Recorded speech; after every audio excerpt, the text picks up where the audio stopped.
வணக்கம். வேந்தரின் நேற்று முதல் இன்று வரை செய்திகளுக்காக ரம்யா. கார்த்திகா. முதலில் தலைப்புச் செய்திகள். மக்களவைத் தேர்தலில் நாளை இறுதிக்கட்ட வாக்குப்பதிவு. தேர்தல் நடைபெறும் 41 தொகுதிகளில் பலத்த பாதுகாப்பு ஏற்பாடுகள். விரக்தியின் விளிம்பில் இருக்கும் காங்கிரசுக்கு விடை கொடுக்கும் விழா. மக்களவைத் தேர்தல் பற்றி வெங்கையா நாயுடு கருத்து. பாரதிய ஜனதா தனித்து மெஜாரிட்டி பெறும் வாய்ப்பை மறுப்பதற்கில்லை. ராஜ்நாத் சிங் பேட்டி.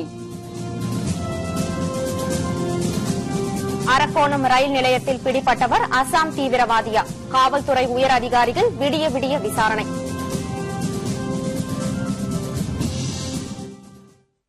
மக்களவைத் தேர்தலில் நாளை இறுதி மற்றும் 9ஆம் கட்ட வாக்குப்பதிவு நடைபெறுகிறது.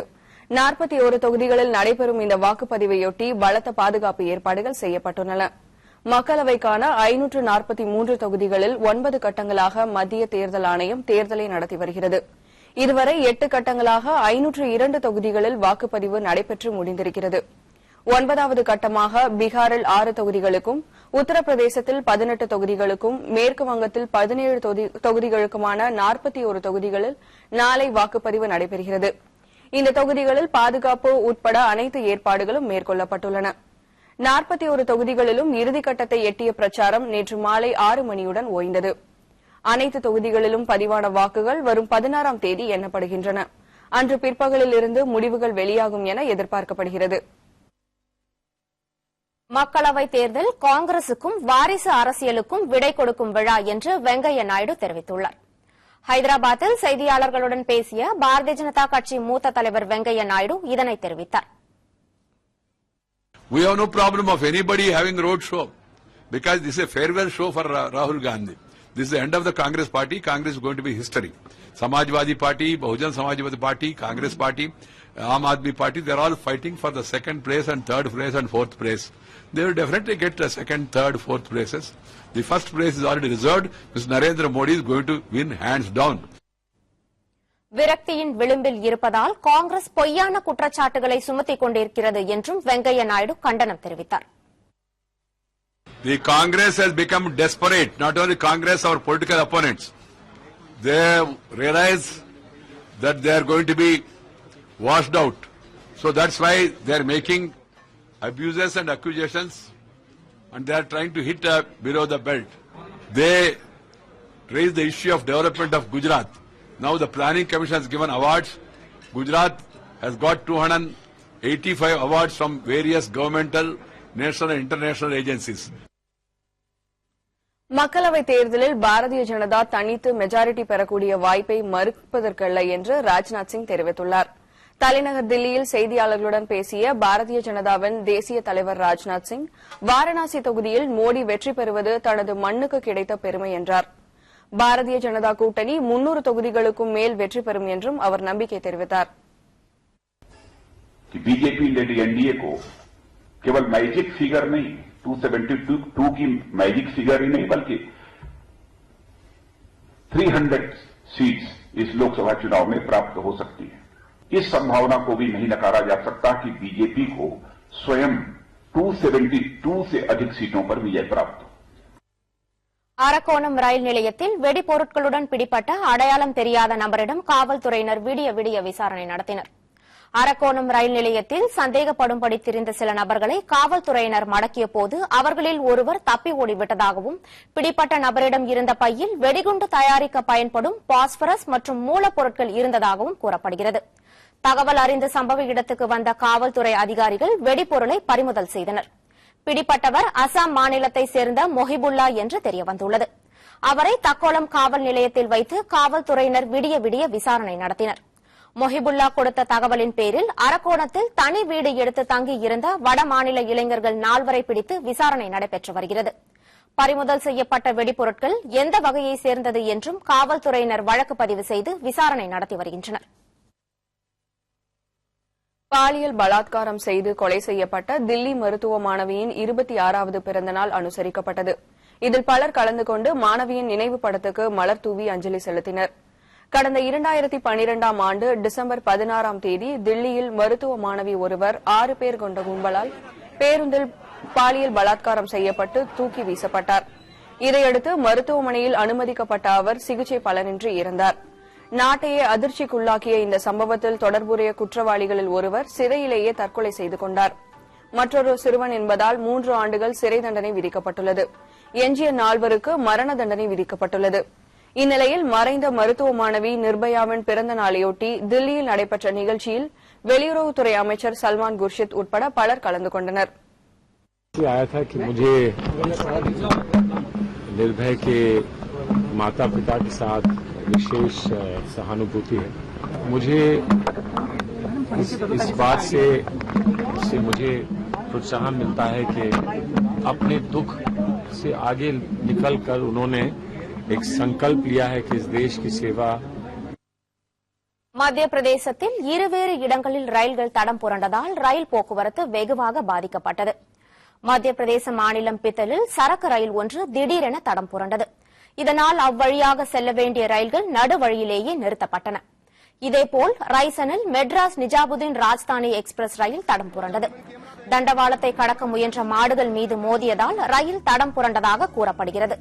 இதனால் ரயிலின் முதல் 2 சக்கரங்கள் சேதமடைந்தன. இருவேறு இடங்களில் நடைபெற்ற இந்த விபத்துகளால் ரயில் போக்குவரத்து பாதிக்கப்பட்டது. Madras Nizamuddin Rajdhani Express got derailed because about 4 to 5 cattle got run over, and the driver, loco pilots did it best to stop the train to the extent safety standards specify, but these cattle got run over, and because of that. மேற்கு வங்கத்தில் நடைபெற்ற வர்த்தக கண்காட்சியில் வங்கதேசத்தை சேர்ந்த கைவினைஞர்களின் படைப்புகள் வரவேற்பை பெற்றன. இருநாட்டு நல்லுறவை வலுப்படுத்தவும் அரசியல் நெருக்கடியில் சிக்கி தவிக்கும் வங்கதேசத்தின் வணிகத்தை அதிகப்படுத்தவும் வகையில் மேற்கு வங்க மாநிலம் சில்குரியில் தனியார் நிறுவனம் ஒன்று இந்த கண்காட்சிக்கு ஏற்பாடு செய்திருந்தது. கஞ்சன்ஜன்கா வர்த்தக கண்காட்சி என்ற பெயரில் நடைபெற்ற இந்த காட்சியில் வங்கதேசத்து நெசவாளர்கள் உற்பத்தி செய்த பாரம்பரிய துணி வகைகளான டகாய் சில்க், மஸ்லின் சேலைகள் பெரும் வரவேற்பை பெற்றன. இருநாட்டு கைவினைஞர்கள் உற்பத்தி செய்த கைவினைப் பொருட்களும் கண்காட்சியில் விற்பனைக்கு வைக்கப்பட்டிருந்தன. கண்காட்சிக்கு திரளான பார்வையாளர்கள் உற்சாகத்துடன் வருகை தந்தனர். এটা করাতে তো খুব ভালোই হচ্ছে, দুই দেশের মধ্যে একটা আত্মীয়তার মতো হয়ে যাচ্ছে, এটাই আর কি। এমনিতে আমাদের খুব ভালোই লাগে, বাংলাদেশে যাওয়ার খুব ইচ্ছে কিন্তু যেতে তো পারি না, সেটাই। হ্যাঁ, এটা এখানে এসে শাড়িগুলি দেখছি, খুব ভালো লাগছে, তাই কিনলাম। ஏடிஎம் மையத்தில் பணத்தை நிரப்பாமல் மோசடியில் ஈடுபட்ட தனியார் நிறுவன ஊழியர் கைது செய்த காவல்துறையினர். விவரம் இடைவேளைக்கு பிறகு.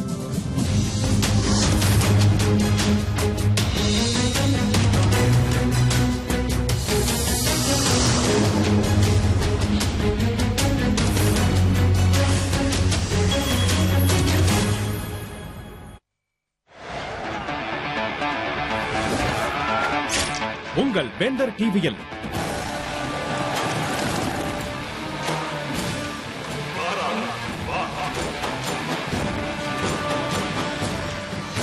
சூப்பர் ஸ்டார் ரஜினியின் கோச்சடையான் படத்தில் பத்திரிகையாளர் சந்திப்பு.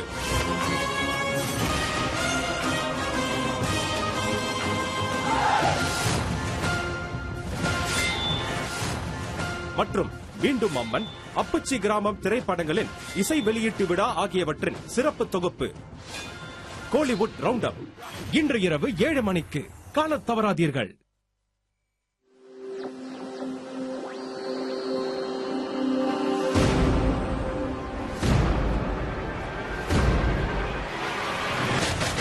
தமிழ் தொலைக்காட்சி தொழில்நுட்பங்களில் ஒரு மைல்கல். அதிநவீன உயர் ரக HD தொழில்நுட்பம்.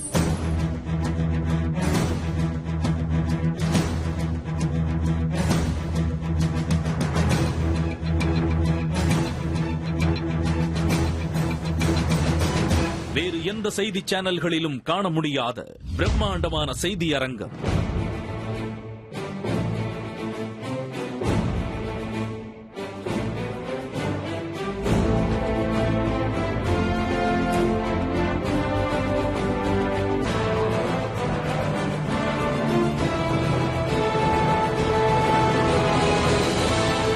வேந்தர் செய்திகள் உங்களுடன், உங்களுக்காக.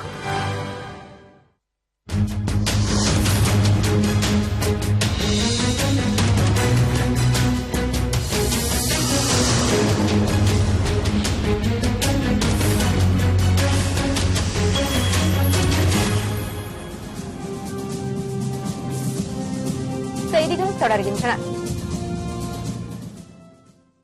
தூத்துக்குடி ஸ்டெர்லைட் அனல் மின் நிலைய ஒப்பந்த ஊழியர்கள் திடீர் வேலை நிறுத்தத்தில் ஈடுபட்டுள்ளனர். தூத்துக்குடி சிப்காட் தொழிற்பேட்டையில் அமைந்துள்ள ஸ்டெர்லைட் அனல் மின் நிலையத்தில் 2 அலகுகள் செயல்பட்டு வருகின்றன. இதில் ஒரு அலகுக்கு தலா 80 மெகாவாட் மின்சாரம் உற்பத்தி செய்யப்படுகிறது. இங்கு பணிபுரியும் 100க்கும் மேற்பட்ட ஒப்பந்த தொழிலாளர்கள் ஊதிய உயர்வு உள்ளிட்ட கோரிக்கைகளை வலியுறுத்தி வேலை நிறுத்த போராட்டத்தில் ஈடுபட்டுள்ளனர். கோரிக்கைகள் நிறைவேறும் வரை தங்கள் போராட்டம் தொடரும் என்றும் அவர்கள் அறிவித்துள்ளனர். ஸ்டெர்லைட் பவர் பிளான்ட்ல நாங்க ஒர்க் பண்றோம். கான்ட்ராக்ட்ல வாட்சில தான் நாங்க எல்லாரும் ஒன்னா தான் ஒர்க் பண்றோம். நாங்களும் அவங்கள மேல தான் ஒர்க் பண்றோம். ஆனா அவங்களுக்கு 2 மடங்கு கொடுக்காங்க சம்பளம். எங்களுக்கு அதுல 2000 1000 தான் போனஸ் தராங்க சார். இதை கண்டிச்சு தான் நாங்க இது பண்றோம். 3 நாள் நாங்க 2 நாள் ஸ்ட்ரைக் பண்ணிருக்கோம். யாருமே கண்டுக்கிடல. நிர்வாகத்துல என்ன சொல்றாங்க, ஒண்ணுமே சொல்லல, உங்களுக்கு தர முடியாது அப்படின்றாங்க. தரமே சார், நாங்க வந்தா வாங்க, வராட்டா போங்கன்றாங்க சார். ஈரோடு அருகே ஏடிஎம் மையத்தில் பணத்தை நிரப்பாமல் மோசடியில் ஈடுபட்ட தனியார் நிறுவன ஊழியரை காவல்துறையினர் கைது செய்தனர். ஈரோடு மாவட்டத்தில் உள்ள அரசு மற்றும் தனியார் வங்கிகளின் பணத்தை அந்த வங்கி ஏடிஎம்களில் செலுத்தும் பணியில் செக்யூரிட்டியன்ஸ் இந்தியா என்ற நிறுவனம் செய்து வருகிறது. இந்த நிலையில் அந்த நிறுவனத்தில் பணிபுரிந்த சுந்தரம் என்பவர் பவானி பேருந்து நிலையம் அருகில் உள்ள ஏடிஎம்மில் பணத்தை நிரப்பாமல் கையாடல் செய்துள்ளதாக செக்யூரிட்டியன்ஸ் இந்தியா நிறுவன அலுவலர் காவல்துறையில் புகார் அளித்தார். 13,61,700 ரூபாயை அவர் கையாடல் செய்ததாக புகாரில் தெரிவிக்கப்பட்டுள்ளது. இதுபற்றி வழக்கு பதிவு செய்த காவல்துறையினர் சுந்தரத்தை கைது செய்தனர். அவரிடம் நடத்திய விசாரணையில் அவ்வப்போது தேவைக்கு பணத்தை எடுத்துக் கொண்டதாகவும் தணிக்கை அலுவலர்கள் ஆய்வு செய்யும் முன்னர் அந்த பணத்தை ஏடிஎம்மில் நிரப்பியதாகவும் தெரிவித்தார். இதையடுத்து கோவை நீதிமன்றத்தில் நிறுத்தப்பட்ட சுந்தரம் சிறையில் அடைக்கப்பட்டார். திருவள்ளூர் மாவட்டத்தில் மூடப்படாத ஆழ்துளை கிணறுகளை மூட வலியுறுத்தும் துண்டு பிரசுரங்களை வழங்கி சிறப்பு விழிப்புணர்வு பேரணியை மாவட்ட ஆட்சியர் தொடங்கி வைத்தார். ஆழ்துளை கிணறுகளில் விழுந்து பச்சிளம் குழந்தைகள் பலியாவதை தொடர்ந்து பயன்பாட்டில் இல்லாத ஆழ்துளை கிணறுகள் மூடுதல் தொடர்பான விழிப்புணர்வு பேரணி நடைபெற்றது.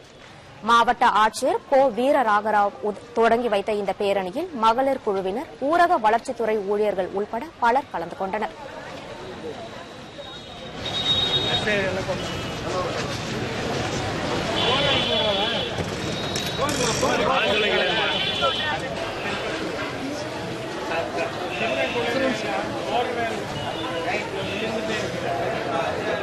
அனைத்து போர்வெல் ட்ரில்லர்ஸ் ரிஜிஸ்டர் பண்ணிருக்கணும். அதே போல் யார் போர்வெல் போடணும்னாலும் லோக்கல் பாடிக்கு இன்டிமேஷன் கொடுக்கணும். 15 days முன்னால இன்டிமேஷன் கொடுக்கணும்னு இந்த முகாம் மூலியமாக சொல்லிட்டே இருக்கிறோம். அதே போல் பொதுமக்கள் எல்லாரும் ஏதாவது இடத்துல பயன்பாட்டில் இல்லாத போர்வெல், ஃபெயில்டு போர்வெல் ட்ரில் பண்ணது இருந்தான்னா 1077 டோல் ஃப்ரீ நம்பருக்கு தகவல் கொடுத்தோம். Immediately will rush immediately act on it. பஹ்ரைனில் இருந்து கடத்தி வரப்பட்ட 2 கிலோ தங்க கட்டிகளை திருச்சி விமான நிலையத்தில் சுங்கத்துறை அலுவலர்கள் பறிமுதல் செய்தனர். பஹ்ரைனில் இருந்து இலங்கை வழியாக திருச்சி விமான நிலையத்தை வந்தடைந்த ஸ்ரீலங்கன் ஏர்லைன்ஸ் விமான பயணிகளிடம் சுங்கத்துறை அலுவலர்கள் சோதனை மேற்கொண்டனர். அப்போது மங்களூரை சேர்ந்த அப்துல் ரசீத் என்பவர் கொண்டு வந்திருந்த காகிதம் துளையிடும் கருவியில் சோதனையிட்டபோது அதில் தங்கக்கட்டிகள் மறைத்து வைக்கப்பட்டிருப்பது தெரியவந்தது. இதையடுத்து தங்கக்கட்டிகளை பறிமுதல் செய்த அலுவலர்கள் அப்துல் ரசீத்திடம் தொடர்ந்து விசாரணை மேற்கொண்டு வருகின்றனர். 2 கிலோ 248 கிராம் அளவிலான அந்த தங்க கட்டிகளின் மதிப்பு 69 லட்சம் ரூபாய் இருக்கும் என கூறப்படுகிறது. தமிழ்நாடு கால்நடை மருத்துவ அறிவியல் பல்கலைக்கழகத்தில் கால்நடை மருத்துவம், உணவு தொழில்நுட்பம் உள்ளிட்ட இளங்கலை படிப்புக்கான விண்ணப்பங்கள் நாளை முதல் வழங்கப்படுகின்றன. தமிழகத்தில் உள்ள 240 இடங்களில் மாணவர் சேர்க்கைக்காக சென்னை, விழுப்புரம், நாமக்கல், மதுரை, திருநெல்வேலி உள்ளிட்ட 14 மையங்களில் விண்ணப்பங்கள் விற்பனை செய்யப்பட உள்ளன. இதில் நாமக்கல்லில் உள்ள 80 இடங்களின் சேர்க்கைக்காக 3500 விண்ணப்பங்கள் வழங்கப்பட உள்ளன. நாளை முதல் 30ஆம் தேதி வரை விண்ணப்பங்களை பெற்றுக் கொள்ளலாம் என தெரிவித்துள்ள கல்லூரி நிர்வாகம், மாணவ மாணவியர் வசதிக்காக கல்லூரி வளாகத்துக்குள் வங்கி வசதி ஏற்படுத்தப்படும் என அறிவித்துள்ளது. பூர்த்தி செய்யப்பட்ட விண்ணப்பங்கள் அனைத்தும் ஜூன் 6ஆம் தேதிக்குள் சென்னை மாதாவரத்தில் உள்ள தமிழ்நாடு கால்நடை மருத்துவ அறிவியல் பல்கலைக்கழகத்துக்கு அனுப்பி வைக்கப்பட வேண்டும் எனவும் பல்கலைக்கழக நிர்வாகம் தெரிவித்துள்ளது. இவர் மாணவர்கள் வசதிக்காக திருச்சி சாலையில் உள்ள கால்நடை மருத்துவ வளாகத்தில் விண்ணப்ப படிவங்கள் எல்லா வேலை நாட்களிலும் வழங்கப்படும். இதற்கான விண்ணப்பங்கள் வருகின்ற 12/5/2014 முதல் 30/5/2014 வரை கொடுக்கப்படும். பூர்த்தி செய்யப்பட்ட விண்ணப்பங்கள் 2/6 மாலை 5:45 மணிக்கு தமிழ்நாடு கால்நடை மருத்துவ அறிவிப்புகளத்தில் இருக்குமாறு மாணவர்கள் பார்த்துக் கொள்ள வேண்டும். உதகையில் தொடங்கியுள்ள ரோஜா கண்காட்சி பார்வையாளர்களை பிரமிப்பில் ஆழ்த்தி வருகிறது. நீலகிரி மாவட்டத்தில் உள்ள புகழ்பெற்ற சுற்றுலா தலமான நீலகிரியில் கோடை விழா நடைபெற்று வருகிறது. இதன் ஒரு பகுதியாக ரோஜா பூங்காவில் 13வது ரோஜா கண்காட்சி தொடங்கியது. கோடை விடுமுறையை ஒட்டி உதகையில் குவிந்த சுற்றுலா பயணிகளை ரோஜா கண்காட்சி வெகுவாக ஈர்த்து வருகிறது. தோட்டக்கலை சார்பாக 15,000 மலர்களை கொண்டு அமைக்கப்பட்டுள்ள பிரம்மாண்ட வீணை காண்போரை பிரமிப்பில் ஆழ்த்தி வருகிறது. இதேபோன்று கங்காரு, கார், டால்பின் போன்ற பல்வேறு வடிவங்களில் ரோஜா மலர்களால் அமைக்கப்பட்டுள்ள அலங்காரங்கள் பெரியவர்களையும் பரவசப்படுத்தி வருகிறது. ஆயிரக்கணக்கான செடிகளில் பூத்து குலுங்கும் ரோஜா பூக்கள் கண்காட்சிக்கு அழகூட்டி வருகின்றன. கொடைக்கானல்ல இருந்து பெண்குயின் நாங்கள் அமைச்சிருக்கோம். இந்த பெண்குயின் ஆனது 5 அடி உயரத்தில் மொத்தம் 4000 ரோஜா செடிகள் மூலமாக உருவாக்கி இருக்கிறோம். இதுல 4 வகையான ரோஜா கலர்ல நாங்கள் பெண்குயின் அமைச்சிருக்கோம். ரோஸ், எல்லோ, மஞ்சள் மற்றும் பிங்க் கலர்ல நாங்கள் போட்டிருக்கோம். நாங்கள் ரோஸ் கார்டன்ல இருந்து பேசுறோம். இங்க ஃப்ளவர் ஷோ வரைக்கும் ரோஸ் கார்டனுக்கு வந்ததே இல்லை. இதுதான் ஃபர்ஸ்ட் டைம் நாங்கள் வருது. ஃப்ளவர்ஸ் எல்லாமே நல்லா இருக்கு. We enjoyed the festivals and all. கோடை விடுமுறையை முன்னிட்டு வண்டலூர் உயிரியல் பூங்கா விடுமுறை நாட்களிலும் பொதுமக்கள் பார்வைக்கு திறந்திருக்கும் என பூங்கா நிர்வாகம் தெரிவித்துள்ளது. கோடை விடுமுறை என்பதால் வண்டலூர் பூங்காவுக்கும் கிண்டி சிறுவர் பூங்காவுக்கும் பொதுமக்கள் அதிக அளவில் வருகின்றனர். செவ்வாய்க்கிழமையன்று விடுமுறை என்பதை கூட அறியாமல் பலர் வந்து ஏமாற்றத்துடன் திரும்பி செல்லும் நிலை உள்ளது. இதனால் மே மாதம் முழுவதும் விடுமுறை நாட்களிலும் பூங்கா திறந்திருக்கும் என பூங்கா நிர்வாகம் அறிவித்துள்ளது. இதனிடையே வண்டலூர் உயிரியல் பூங்காவில் பிறந்து சில தினங்களே ஆன 3 வெள்ளை புலிக்குட்டிகளுக்கு முதல்வர் ஜெயலலிதா பெயரிட்டார். அனு என்ற வெள்ளை புலி ஈன்ற 2 பெண் புலிக்குட்டிகளுக்கு தாரா மற்றும் மீரா என்றும், ஆண் புலிக்குட்டிக்கு பீமா என்ற பெயரும், நம்ருதா என்ற புலி ஈன்றெடுத்த 2 ஆண் புலிக்குட்டிகளுக்கு ஆதித்யா மற்றும் கர்ணா என்ற பெயரையும் முதல்வர் ஜெயலலிதா சூட்டியுள்ளார். சத்தியமங்கலம் வனப்பகுதியில் கண்டெடுக்கப்பட்டு வண்டலூர் உயிரியல் பூங்காவில் வளர்க்கப்பட்டு வரும் பெண் புலிக்குட்டிக்கு உத்ரா என்ற பெயரையும் முதல்வர் சூட்டினார். இனி வரலாற்றில் இன்று. வரலாற்றில் இன்று மே 11, 1998 இந்தியா அணுகுண்டு சோதனை நடத்திய நாள். அணு ஆயுத சோதனை இந்தியாவுக்கு புதிதல்ல. 1974 இந்திரா காந்தி பிரதமராக இருந்தபோது இந்தியா முதல் அணுகுண்டு சோதனையை நடத்தியது. சிரிக்கும் புத்தர் என்று அந்த அணுகுண்டு பரிசோதனைக்கு பெயரிடப்பட்டது. இந்த நிலையில் வாஜ்பாய் இந்திய பிரதமராக இருந்தபோது 1998 இன்னொரு அணுகுண்டு சோதனையை இந்தியா வெற்றிகரமாக நடத்தியது. இதற்கு முன்பு அணுகுண்டு சோதனை நடத்தப்பட்ட அதே ராஜஸ்தானின் போக்ரான் பகுதியில் இந்த புதிய சோதனையும் நடத்தப்பட்டது. நிலத்துக்கு அடியில் 100 மீட்டர் ஆழத்தில் தெர்மோ நியூக்ளியர் குண்டு உட்பட 5 குண்டுகள் பரிசோதிக்கப்பட்டன. சக்தி சிகிச்சை 2 என்ற குறியீட்டு சொல்லால் அந்த அணு சோதனை அழைக்கப்பட்டது. இதன் மூலம் உலகில் அணு ஆயுதங்களை கொண்ட 6வது நாடாக இந்தியா உருமாறியது. சர்வதேச சமூகத்துக்கு எந்தவித முன்னறிவிப்பும் செய்யாமல் அமெரிக்க உளவுப்படையான CIA-வின் கண்களில் மண்ணை தூவிவிட்டு திடீரென நடத்தப்பட்ட அணு சோதனை அது. பாகிஸ்தான் எல்லைக்கு 93 மைல் தொலைவில் இது நடந்ததால் பாகிஸ்தானை அந்த பரிசோதனை பதற வைத்தது. எனவே அதே ஆண்டு மே 28 பாகிஸ்தானும் அணு ஆயுத சோதனையை நடத்தியது. இந்தியா அணுகுண்டு சோதனை நடத்திய நாள் வரலாற்றில் இன்று.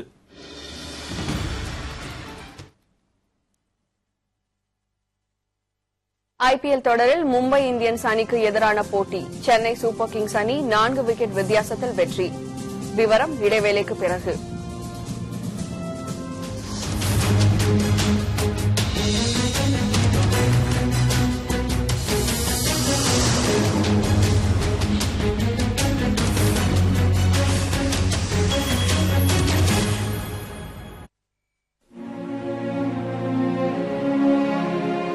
அழுக்கு மனிதர்களின் பரிதாப நிலைமை.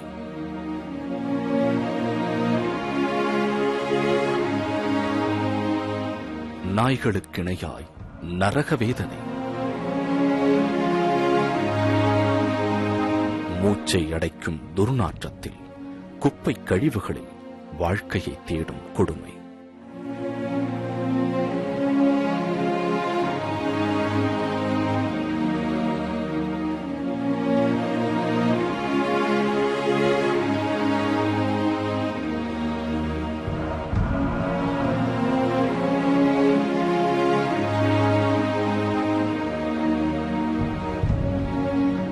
உயிர் வளர்த்திட உருக்குலைந்து போகும் இந்த கீழான நிலை மாறுமா?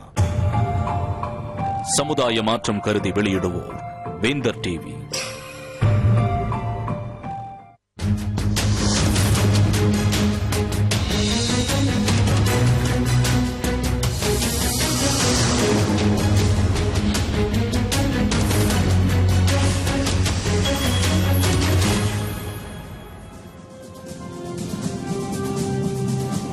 செய்திகள் தொடர்கின்றன.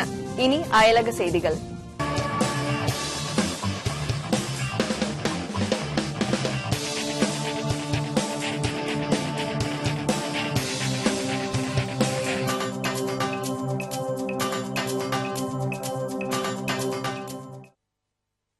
தாய்லாந்தில் பதவி நீக்கம் செய்யப்பட்ட பிரதமர் இங்லக் ஷினவத்ராவுக்கு ஆதரவாக சிவப்பு சட்டை அணிந்தவர்கள் திரளானோர் தலைநகர் பாங்காக்கை நோக்கி படையெடுத்த வண்ணம் உள்ளனர். தாய்லாந்தில் பிரதமருக்கு எதிரான போராட்டம் வலுவடைந்ததை அடுத்து அவர் பதவி நீக்கம் செய்யப்பட்டார். இருப்பினும் அவரது கட்சியின் இடைக்கால அரசு தொடர்ந்து ஆட்சியில் உள்ளது. இதனிடையே தாய்லாந்தில் ஜூன் மாதம் பொதுத் தேர்தல் நடைபெறும் என அறிவிக்கப்பட்டுள்ளது. இதையடுத்து இடைக்கால அரசை கலைத்துவிட்டு தேர்தலை நடத்த கோரி ஒரு தரப்பினர் போராடி வருகின்றனர். இந்நிலையில் இங்லக் ஷினவத்ராவின் ஆதரவாளர்கள் அவருக்கு தங்களது ஆதரவை வெளிப்படுத்தும் வண்ணம் சிவப்பு டி ஷர்ட் அணிந்து பாங்காக் நகரில் பேரணி நடத்த உள்ளனர். ராக் சியாங் மை 51 என்று பெயரிடப்பட்டுள்ள இந்த ஆதரவு குழுவினர் இங்லக் ஷினவத்ராவின் சொந்த ஊரான சியாங் மையிலிருந்து பாங்காக் நோக்கி புறப்பட்டனர். பாங்காக்கில் நடைபெறவுள்ள பேரணியில் 1 லட்சத்திற்கும் அதிகமானோர் கலந்து கொள்வார்கள் என எதிர்பார்க்கப்படுவதாக அந்த குழுவினர் தெரிவித்தனர். ถ้าหากว่าเราเข้าไปในการเมืองนี่หนึ่งก็คือเรื่องของการปะทะกันคือเราไม่อยากเห็นคนไทยต้องมาทำร้ายกันเองนะครับอันนี้เป็นจริงสำคัญและก็2ส่วนของเรานี่ฝั่งประชาธิปไตยซึ่งต้องการมีการเลือกตั้งเนี่ยมีคนเท่าไหร่นะครับแล้วนั่นคือการตัดสินของประชาชนอย่างหนึ่งครับ சிரியாவில் அரசுடன் நடைபெற்ற பேச்சுவார்த்தையில் உடன்பாடு ஏற்பட்டதை அடுத்து ஹோம்ஸ் நகரை விட்டு நூற்றுக்கணக்கான கிளர்ச்சியாளர்கள் வெளியேறினர். சிரியாவில் அதிபர் ஆசாதை பதவி விலக வலியுறுத்தி கடந்த 4 ஆண்டுகளாக அங்கு போராட்டங்கள் நடைபெற்று வருகின்றன. இதில் ஏராளமானோர் பலியானதுடன் பலர் அண்டை நாடுகளில் தஞ்சம் அடைந்தனர். இந்நிலையில் அமெரிக்கா உள்ளிட்ட உலக நாடுகளும் ஐநாவும் சிரியாவில் அமைதியை ஏற்படுத்த இரு தரப்பினரிடமும் பேச்சுவார்த்தையில் ஈடுபட்டது. பேச்சுவார்த்தையில் ஏற்பட்ட உடன்பாட்டை தொடர்ந்து கிளர்ச்சியாளர்கள் ஹோம்ஸ் நகரை விட்டு வெளியேற சம்மதித்தனர். அதன்படி அவர்கள் பேருந்துகள் மூலம் நகரை விட்டு வெளியேறினர். கிளர்ச்சியாளர்கள் வெளியேறியதைத் தொடர்ந்து பொதுமக்கள் தங்கள் இருப்பிடங்களுக்கு திரும்பினர்.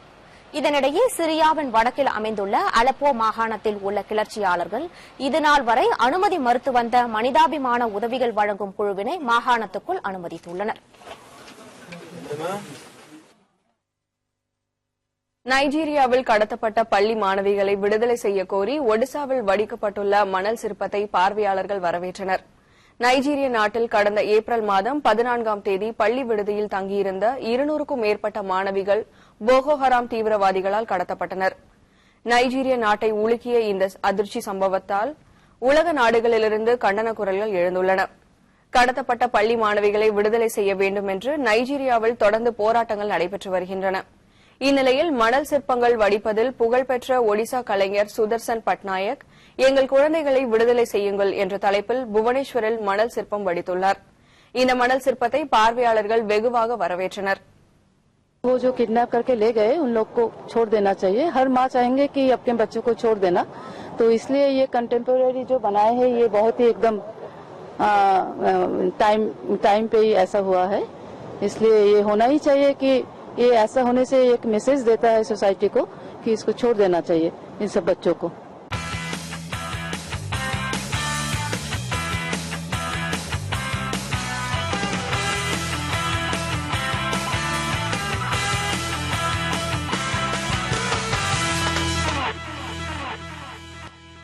ஐபிஎல் தொடரில் மும்பை இந்தியன்ஸ் அணிக்கு எதிரான போட்டியில் சென்னை சூப்பர் கிங்ஸ் அணி 4 விக்கெட் வித்தியாசத்தில் வெற்றி பெற்றது. IPL 7வது சீசனின் 33வது லீக் போட்டி மும்பை வாங்கடே திடலில் நடைபெற்றது. இப்போட்டியில் டாஸ் வென்ற சென்னை சூப்பர் கிங்ஸ் அணி பந்து வீச்சை தேர்வு செய்தது. முதலில் பேட்டிங் செய்த மும்பை அணி நிர்ணயிக்கப்பட்ட 20 ஓவர்களில் 6 விக்கெட் இழப்புக்கு 157 ரன்கள் எடுத்தது. அதிக அளவாக அம்பத்தி ராயுடு 59 ரன்கள் எடுத்தார். சென்னை தரப்பில் அஸ்வின் 3 விக்கெட்டுகளையும், பாண்டே, பத்ரி, சர்மா ஆகியோர் தலா ஒரு விக்கெட்டையும் கைப்பற்றினர். வெற்றிக்கு 158 ரன்கள் தேவை என்ற இலக்குடன் களமிறங்கிய சென்னை அணி நிதானமாக விளையாடியது.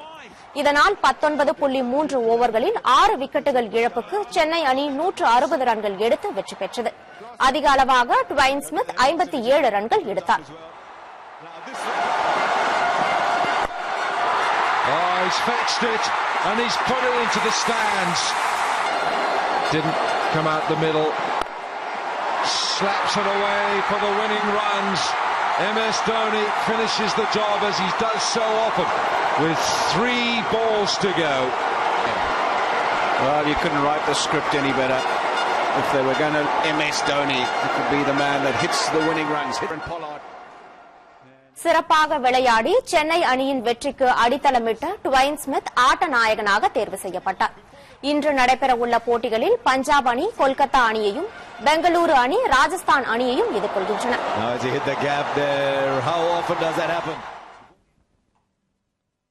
நெல்லையில் நடைபெற்ற வையாபுரியார் நினைவு கைப்பந்து போட்டியில் வைகோ தலைமையிலான அணி வெற்றி பெற்றதால் ரசிகர்கள் உற்சாகமடைந்தனர். வையாபுரியார் நினைவு கைப்பந்தாட்ட கழகம் சார்பில் நெல்லை மற்றும் தூத்துக்குடி மாவட்டங்களுக்கு இடையிலான 3 நாள் மின்னொலி கைப்பந்தாட்ட போட்டி பெருமாள்புரத்தில் தொடங்கியது. மொத்தம் 12 அணிகள் பங்கேற்கும் இந்த போட்டியை மதிமுக பொதுச் செயலர் வைகோ தொடங்கி வைத்தார்.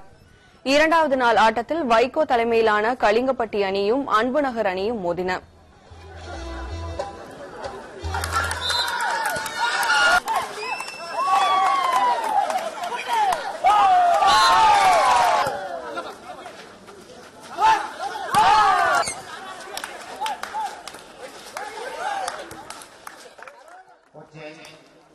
இதில் வைகோ தலைமையிலான கலிங்கப்பட்டி அணி 36க்கு 16 என்ற புள்ளி கணக்கில் வெற்றி பெற்றது. இன்று நடைபெறவுள்ள இறுதிப் போட்டிக்கு பின்னர் நடைபெறும் பரிசளிப்பு விழாவில் வைகோ கலந்து கொண்டு வெற்றி பெறும் அணிக்கு பரிசு வழங்குகிறார்.